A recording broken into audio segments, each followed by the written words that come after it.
Welcome again to Southern Railway, Memphis Division, 1975-ish. Not a ton to report. I haven't had a whole lot of time to work on the railroad, but I have done a couple things and just to, you know, keep my hand in the business and let you guys know this thing hasn't just fallen to nothing. Here we go with a little bit of an update. So, done a little bit of cleaning, kind of cleaned up this curve over here, pushed it farther out, just to make, again, iterative design here. So just broadened it up.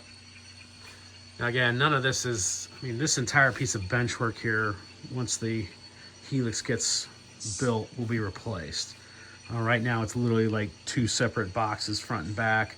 It'll get replaced with one piece basically from here.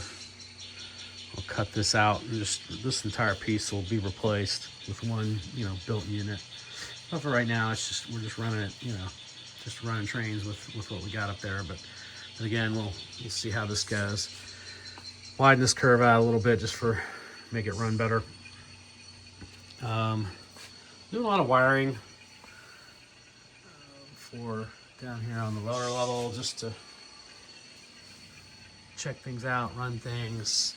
I'm pretty sure I've decided that the reversing section will be here on this looped end down here. You can see the coal train sitting there for spacing, just to make sure. You got to have the longest train has to be able to fit inside the, from end to end in any reversing loop. So the coal train is the longest train that'll be running on the layout. So just these two trains are sitting here, and so the reversing section will run on this end here, and that'll handle the big reverse loop that we create with the crossovers down here. So that takes care of kind of that. Let's see.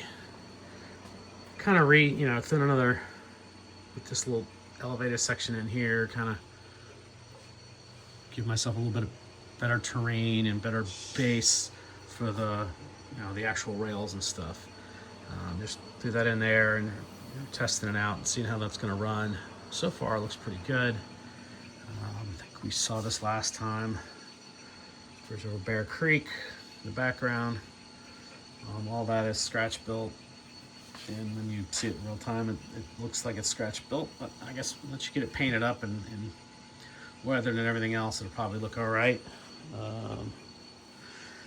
Got some fascia put on, and again, just still working out how that's going to look. Got the lower deck. Got a lot of the wiring kind of tucked up in there. Got the lights, running pretty well. I still have to figure out a way to support this, because that whole deck is just kind of leaning out. So this whole thing needs to be, and there may have to end up being some sort of diagonal support up under here or something, but I haven't quite figured out what that's going to look like yet. Not a whole lot has changed over here. I think we've seen the Alcoa aluminum on the lower deck before. Now the next other thing I've changed is I actually got some real backdrop jammed in here for, let's see how this looks. And so I literally it's just a piece of masonite I had sitting around, and I've extended. You can see it right here. That's how much deeper it is now than when it was. So that's where the old backdrop was. So I've kind of bowed it out here in the middle just to get a little more depth in these two streets as they go backwards into the backdrop here. Well, actually 3 streets, and give yourself a little more sense of depth here. So I haven't painted that up yet, but that's in the workings. Shortened the spur for Sheffield steel again, just as much as I want. It's like, oh man, this is gonna be a nice, cool, big scene. Just like it just overpowers this end of it, and this will allow for something a little bit more realistic and compressed end scale versus what I was looking at before. So I have been working on it. I got back into the workbench here, and well, I had cleaned that out. Just gonna start working on getting the spray booth set up. That's my workbench. Back here, there's the computer that runs JMRI when I've got it running. And, you know, just all various things sitting there waiting for this, that, and the other thing. Then swapping out wheel sets and getting things weighed and weighted correctly. Lately was a couple things I've done. So I did get this entire empty cold train. All the cars on it are weighted correctly, and all the insides you can see are got a little bit of black to them just to represent, you know, coal was in there.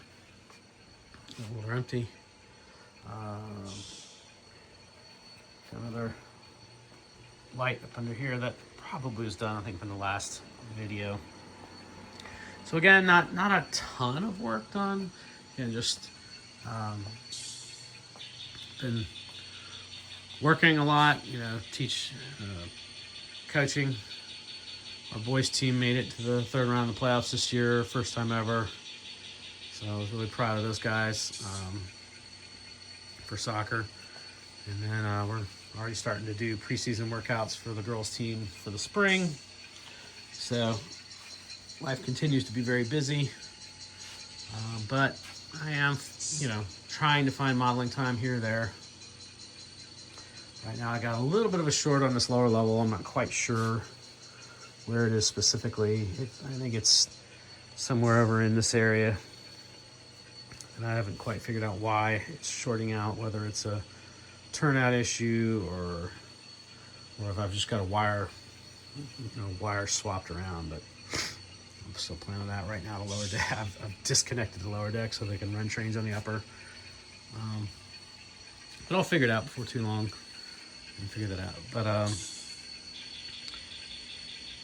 still kind of hoping this whole tariff thing kind of peters out a little bit before I go spend a bunch of money on track and whatnot. But I guess ultimately I'm not really holding my breath on it. But I've got plenty to do without buying more track at the moment. So just kind of waiting and seeing as far as that goes, especially since I don't absolutely have to pull any triggers. Atlas says the container with their SD45s is shipped, so I'm expecting those to hit the credit card here in a little bit. I've already warned the wife. She's like, okay, you know, she okayed it when I did it, and you know, that's my birthday just went, you know, came and went, and she's like, well, what do you want? And I was like, I do want to remind you that I do have these locomotives on order. She's like, well, all right, happy birthday. But that's, you know, that's the life of a model railroader, right? We have our hobby and it's expensive, so we do tend to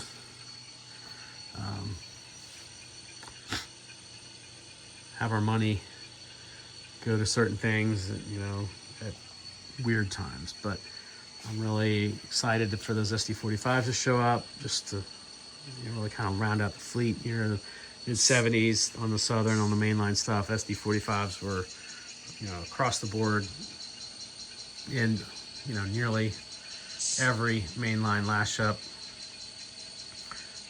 you know, just about. So we'll continue to play with those, and I am enjoying the sound aspect of having stuff. I've really got to play with some, you know, CV values and change some of the, you know, when they notch and when that, you know, that kind of stuff. But I really do enjoy the sound.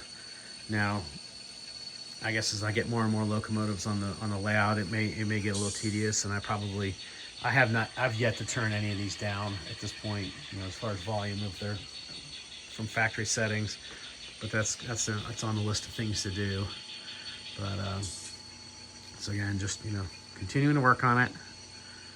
Haven't gone anywhere, hadn't mothballed anything, but I hope you guys enjoy this little brief update, and we'll catch you at some other time.